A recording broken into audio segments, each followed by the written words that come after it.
बिस्मिल्लाहिर्रहमानिर्रहीम। अस्सलाम वालेकुम। आप देख रहे हैं यूट्यूब चैनल हसनी वॉइस और मैं हूं आपके साथ हसनी तनवीर खान। आज की इस वीडियो में एक ऐसी कहानी मैं आपसे शेयर करने वाला हूं जो कि आपके ईमान को और आपके दिल और दिमाग को रोशन कर देगी।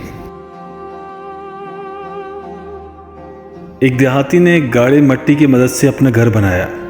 घर में उसने छोटी सी 7 मसलों की मस्जिद बनाई क्योंकि उसके 7 बेटे थे।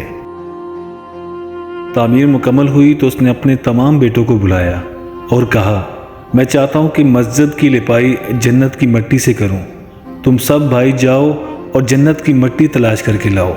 बेटे परेशान हो गए कि जन्नत की मिट्टी कहाँ से लाएं। बाप का हुक्म था।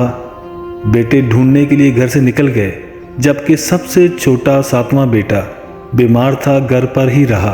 भाई शाम को थके हारे हाली हाथ घर में लौटे तो क्या देखते हैं, छोटा भाई बोरी में मिट्टी भरे बैठा है। बाप ने पूछा, बेटा घर बैठे थे, जन्नत की मिट्टी कहाँ से लाए?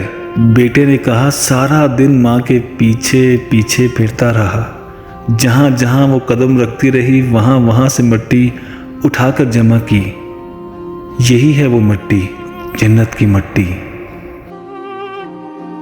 उम्मीद करता हूँ कि ये स्टोरी आपको पसंद आई होगी। आपके कीमती टाइम का बहुत शुक्रिया। अल्लाह हाफिज़।